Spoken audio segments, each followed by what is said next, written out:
रहीम इय्याका नअबुदु व इय्याका नस्तईन। कभी चोरों को भी कोई पैसा देता है?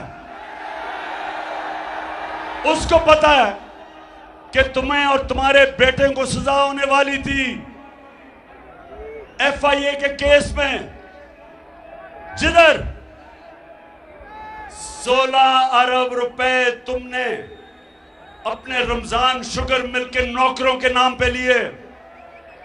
एक मकसूद चपड़ासी के नाम 4.25 अरब रुपया लिया। 4.25 अरब रुपया मकसूद चपड़ासी, जिसकी तनख्वाह 15,000 रुपए थी। और वो मकसूद चपड़ासी भी आते साथ ही तुम्हारे मर गया। 3 और गवाह भी मर गए, सब हार्ट अटैक से मर गए। और फिर डॉक्टर रिजवान जो FIA का इन्वेस्टिगेट कर रहा था, वो भी हार्ट अटैक से मर गया।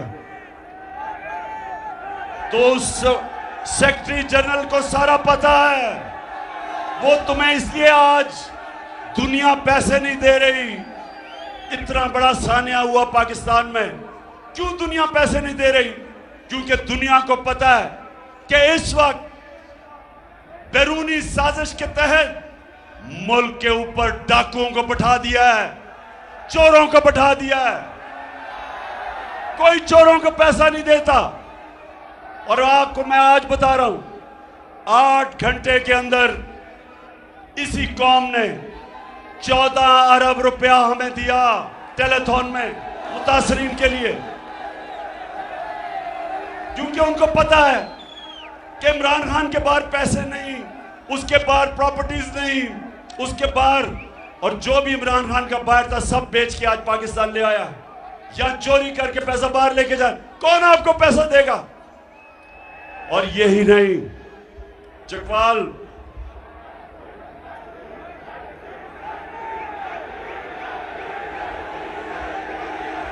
क्या समझ नहीं आई?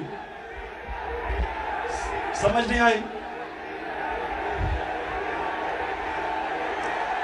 अच्छा चकवाल, तुम तैयार हो ना सारे? मैंने तुम्हें कॉल देनी है। आपने मेरे साथ इन चोरों को शिकस्त देने के लिए निकलना है।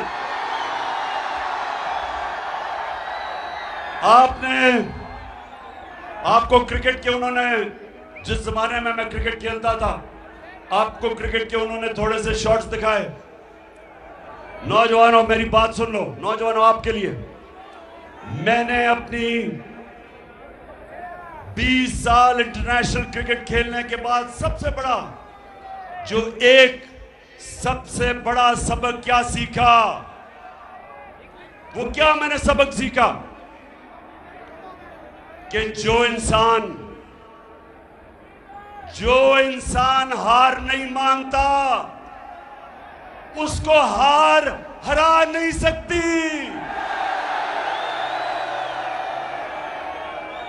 हारता इंसान तब है जब वो हार मान जाता है। और इमरान खान ने जिंदगी में कभी हार नहीं मानी। इन्होंने जब मुझे बैरूनी साजिश के तहत मेरी जब गवर्नमेंट गिराई, तो ये समझे कि इमरान खान चुप करके बैठ जाएगा, कहेगा जी अच्छा अगली इलेक्शन की इंतजार करूंगा। इनको ये पता होना चाहिए था कि इमरान खान अपने पैर पे खड़ा होके इस मुल्क की क़यादत पे पहुंचा था, तो अपने पैर पे खड़ा होके पहुंचा था। वो किसी एस्टेब्लिशमेंट की नर्सरी के अंदर नहीं पाला गया था। वो नवाज शरीफ की तरह जनरल जनानी के घर पे सरिया लगाते लगाते नहीं चीफ मिनिस्टर और प्राइम मिनिस्टर बना था। 22 साल मेहनत की।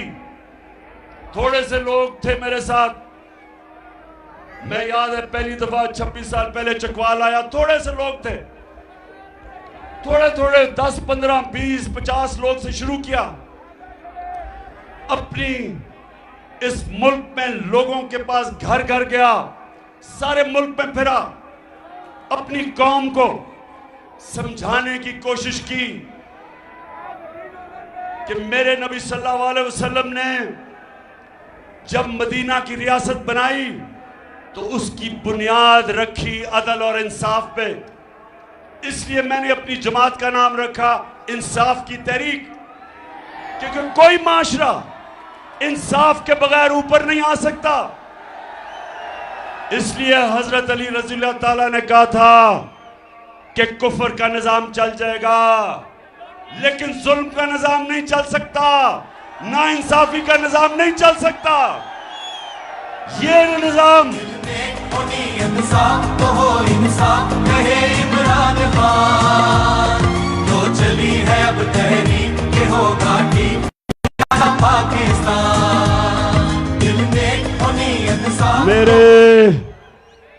मेरे नबी सल्लल्लाहु अलैहि वसल्लम दुनिया के सबसे अजीम लीडर ने क्या कहा कि वो कौमें, चकवाल ये जरा आज मेरी बड़ी गौर से आपने बात सुननी है, क्योंकि उसके बाद मैं तहरीक में निकलने लगा हूं। मैं ये कभी इन चोरों को तस्लीम नहीं करूंगा, कभी मैं इन चोरों को तस्लीम नहीं करूंगा। जब तक मेरे में खून है मैं इनका मुकाबला करूंगा, और जो भी इनके पीछे समझ रहे हैं कि ये कौम चोरों को तस्लीम करेगी उनका भी मुकाबला करूंगा, कभी हार नहीं मानूंगा। मेरे नबी सल्लल्लाहु अलैहि वसल्लम ने कहा था, चकवाल नौजवानों ये आपके लिए खास तौर पे मेरा काम है आपकी तरबियत करना। मैं आपका बाप की तरह हूं और मैं जिस तरह अपने बेटों को समझाता हूं कि आपके सामने दो रास्ते हैं। जब आप नमाज पढ़ते हैं तो सिर्फ अल्लाह से आप मांगते हैं वो रास्ता जिस पे अल्लाह ने लोगों पे नेमतें बख्शी। आप अल्लाह से कहते हैं वो रास्ता नहीं जो तबाही का रास्ता है। आप सबके सामने दो रास्ते हैं। एक रास्ता है कि इन चोरों की हम गुलामी करें, ये तबाही का रास्ता है। दूसरा रास्ता है कि हम अपने नबी सल्लल्लाहु अलैहि वसल्लम की सुन्नत के ऊपर चलते हुए राय हक पे खड़े हों। अमर बिल मारूफ जो कुरान में अल्लाह में हुक्म देता है कि अच्छाई के साथ खड़े हो और बुराई के खिलाफ जहाद लड़ो। अगर आपके कैबिनेट 60% लोग चोरी के ऊपर जमानत पे हो, आसिफ जरदारी जैसा डाकू, मुल्क का बड़ा डाकू, वो और उसका देसी वलैती बेटा अगर वो आज वजीर हो, और शहबाज शरीफ जैसा डाकू अगर वो आज हमारा प्राइम मिनिस्टर हो, तो मेरी कौम सुन लो, आपका कोई मुस्तकबिल नहीं है। 5 महीने में इन्होंने क्या किया पाकिस्तान के साथ, जरा गौर से सुनो। मैं आपको अदाद और शुमार बता रहा हूं कि इस मुल्क से हुआ क्या है 5 महीनों में। जब इन्होंने हमारी हुकूमत कराई और इन्होंने सबने एक बात कही कि जनाब महंगाई बहुत बढ़ गई, इमरान खान से महंगाई कंट्रोल नहीं हो रही। इनके साथ इनके लिफाफे सहाफी जो पैसे लेके अपने जमीर बेचते हैं, और वो मीडिया हाउस, और आपको सबको पता है वो मीडिया हाउस जिसको पैसे दे के जो मर्जी मुल्क के खिलाफ करवाना हो करवाओ, चोरों को भी चोरी भी बचाने के लिए तैयार। इन सबको इन्होंने मिला के हमारे खिलाफ, मेरे खिलाफ प्रोपेगेंडा किया कि माइशत तबाह हो गई, महंगाई आसमानों पे चली गई, महंगाई मार्च कर दी। देसी वलैती बिलावल ने महंगाई मार्च कर दी। फजल रहमान डीजल ने 2 धरने दे दिए।